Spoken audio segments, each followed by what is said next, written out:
Hello students आज का हमारा टॉपिक है मोटिव्स फॉर होल्डिंग कैश। तो चलिए आज का वीडियो हम शुरू करते हैं। The firms needs for cash may be attributed to the following needs. तो कैश की ज़रूरत हमेशा हमारे बिज़नेस में बनी रहती है, चाहे वो कोई सा भी फील्ड हो, चाहे वो बिज़नेस हो, चाहे वो आपका घर हो, चाहे स्कूल हो, कॉलेज, हॉस्पिटल हो, कहीं भी हो। कैश की ज़रूरत, फंड्स की ज़रूरत हमेशा हमेशा बनी रहती है। तो यहाँ पे बिज़नेस के लिए फंड्स किस तरह से ज़रूरी है, क्या क्या मोटिव्स हैं उसके। तो number 1 is transaction motive, second precautionary motive and third is speculative motive. Some people are of the view that a business requires cash only for the first two motives। तो कुछ लोगों का ऐसा विचार है कि जो हमें बिजनेस के लिए कैश चाहिए तो उसके लिए हमारे जो पहले दो मोटिव्स हैं, ट्रांजैक्शंस एंड प्रिकॉशनरी मोटिव्स के लिए ही ज़रूरी है।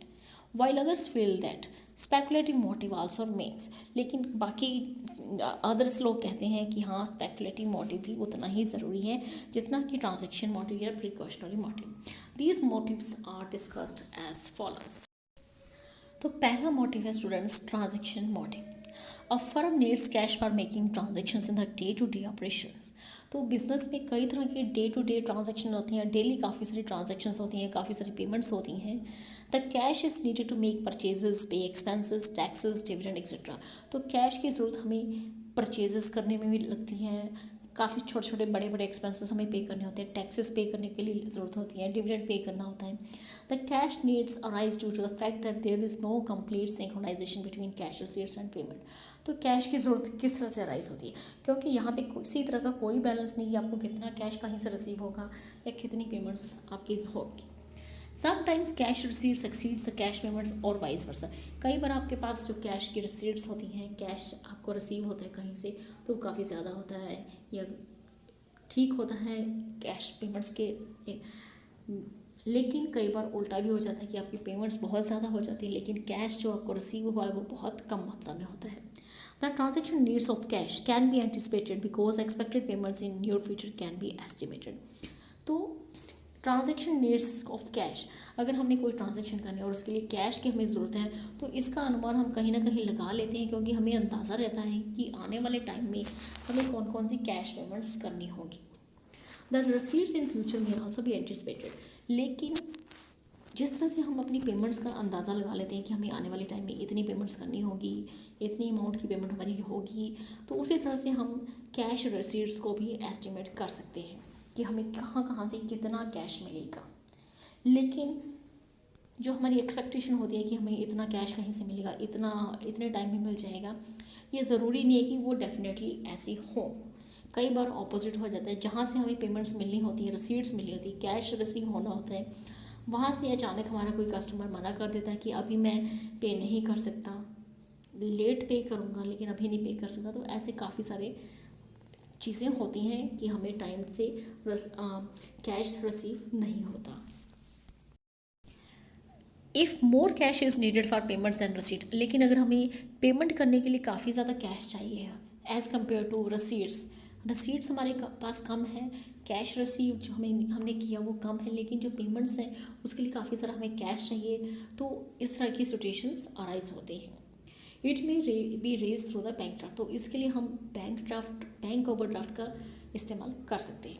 On the other hand if there are more cash receipts and payment it may be spend on marketable security. लेकिन अगर हमें कैश रसीट्स हैं वो ज़्यादा हो एज़ कम्पेयर टू पेमेंट्स, तो जो कैश हमें ज़्यादा प्राप्त हुआ है उससे हम मार्केटेबल सिक्योरिटीज़ पर खर्च कर सकते हैं। The maturity of securities may be adjusted to the payments in future. तो जो भी हमने सिक्योरिटीज़ पे पैसा लगाया है, खर्च किया है, परचेज़ किए हैं, तो सिक्योरिटीज़ की जब मेच्योरिटी आ जाती है तो उन सिक्योरिटीज़ का इस्तेमाल हम अपने फ्यूचर में कैश पेमेंट्स के लिए कर सकते हैं। जैसे कि अगर हमने इंटरेस्ट पेमेंट करनी है या डिविडेंड पेमेंट करनी है तो इस वजह से हम उन मेच्योरिटी जो सिक्योरिटीज़ हो चुकी हैं हम उनकी, तो उसका इस्तेमाल हम अपनी पेमेंट्स के लिए कर सकते हैं। सेकंड है प्रिकॉशनरी मोटिव। प्रिकॉशनरी मोटिव का मतलब है बड़े ही सावधानी से। A firm is required to keep cash for meeting various contingency. So firm को कैश क्यों रखना पड़ता है? कई बार बिजनेस में बहुत ही अचानक से बहुत सारे खर्चे आ जाते हैं, बहुत सारी इमरजेंसीज आ जाती हैं कि उसके लिए आपको कैश हमेशा अच्छी मात्रा में बिजनेस में रखना ही चाहिए। तो cash inflows and cash outflows are anticipated but there may be variation in these estimates. Business में हर कोई एस्टिमेट कर लेता है कि कहाँ कहाँ से उसे कैश मिलने वाला है, कहाँ कहाँ उसकी कैश की पेमेंट्स होंगी, लेकिन जो हम एस्टिमेट करते हैं ज़रूरी नहीं कि वो सब कुछ वैसा हो। पेमेंट्स हमने करनी होती है, पता है हमने कितना कैश पे करना है, कहाँ से हमें कैश मिलेगा, कितना कैश मिलेगा, कितने टाइम के अंदर मिलेगा, हम इस तरह के एस्टिमेट्स करते हैं, लेकिन ज़रूरी नहीं कि सब कुछ वैसा ही हो जैसा हम सोच रहे हैं।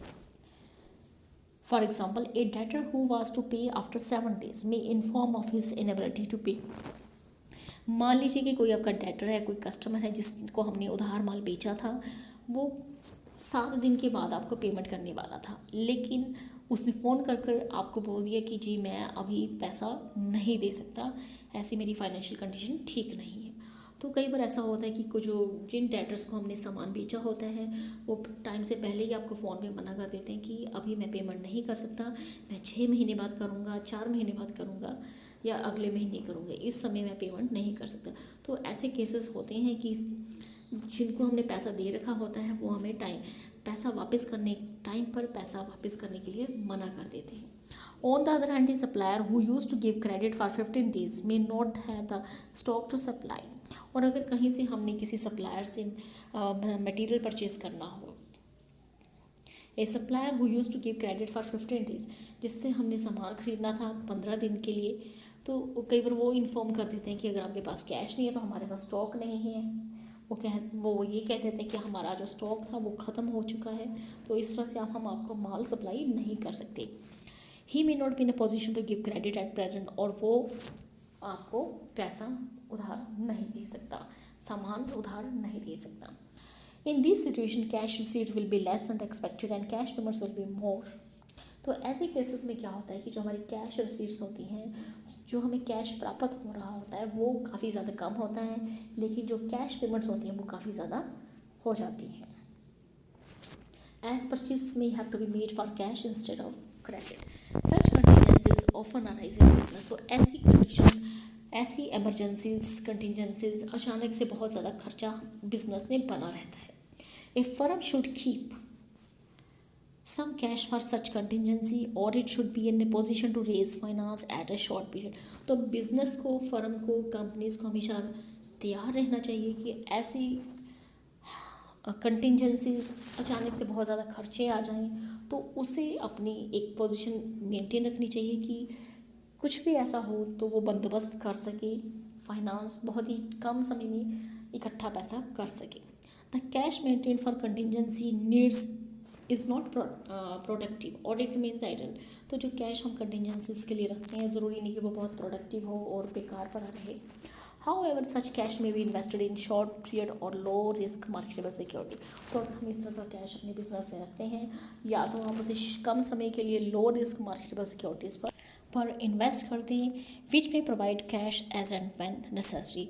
तो अगर हम इस तरह की इन्वेस्टमेंट करते हैं जो कैश हमारे पास पड़ा हुआ है तो इसका काफ़ी हमें फ्यूचर में बेनिफिट रहता है कि जब हमें कैश की ज़रूरत होगी तो हम इस तरह की लो रिस्क मार्केटेबल सिक्योरिटीज़ का इस्तेमाल कर सकते हैं। नेक्स्ट है थर्ड, स्पेकुलेटिव मोटिव।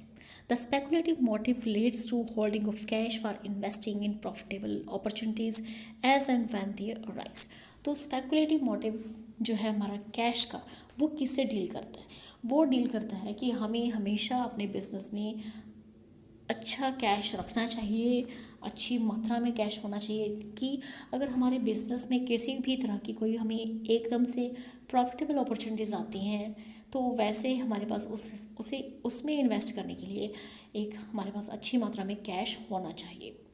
तो जब भी हमारे पास प्रॉफिटेबल अपॉर्चुनिटीज़ आती हैं वो कभी रेगुलर नहीं होती कि वो हर समय आती रहती हैं, कभी कभार ऐसी अपॉर्चुनिटीज़ आपको बिजनेस में मिलती हैं। These opportunities cannot be scientifically predicted but only conjectures can be made about their occurrences।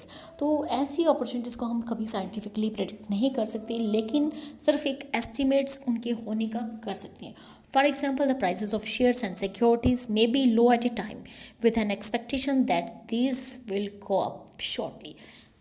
तो कई बार हम ये एस्टिमेट लगा लेते हैं कि जो शेयर्स एंड सिक्योरिटीज़ के प्राइस हैं अचानक से एकदम से नीचे आ जाएंगे, लेकिन हमारे माइंड में ये चीज़ भी रहती है कि अगर आज इनके प्राइसेस बिल्कुल कम हुए हैं, बहुत कम समय के लिए, बहुत जल्दी ये इनके प्राइसेस बढ़ जाएंगे।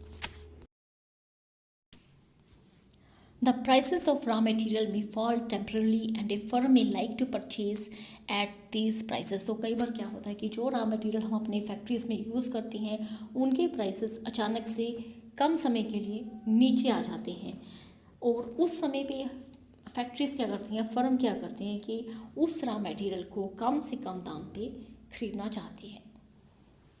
Such opportunities can be availed of if a firm has cash balance with it। तो जब भी ऐसी चीज़ों का प्राइस, रॉ मटेरियल्स के प्राइस नीचे आ जाते हैं या शेयर सिक्योरिटीज़ के प्राइसेस कम हो जाते हैं, तो अगर हमने इन अपॉर्चुनिटीज़ का फ़ायदा लेना है उसी समय, तो ज़रूरी है कि फ़र्म के पास अच्छी मात्रा में कैश हो।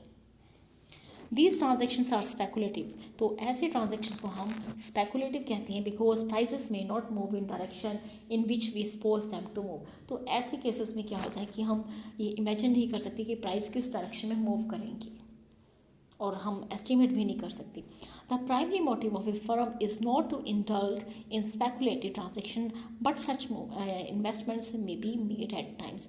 तो प्राइमरी, किसी भी फर्म का प्राइमरी मोटिव ये नहीं होता कि वो ऐसे स्पेकुलेटिव ट्रांजेक्शन्स में इन्वॉल्व हो, लेकिन कुछ ऐसी इन्वेस्टमेंट्स ऐसे समय में हर बिजनेस को करनी पड़ती हैं जब किसी चीज़ के प्राइसेस इस तरह से डाउन आ जाते हैं, तो उनका बेनिफिट भी लेना फर्म के लिए ज़रूरी होता है। तो स्टूडेंट्स, ये था हमारा आज का टॉपिक। इस वीडियो में इतना ही। अगर आप हमारे चैनल पर नए हैं तो प्लीज़ हमारे चैनल को सब्सक्राइब कीजिए और साथ ही हमारे वीडियो को ज़्यादा से ज़्यादा लाइक, शेयर एंड कमेंट कीजिए। Thank you, thanks for watching.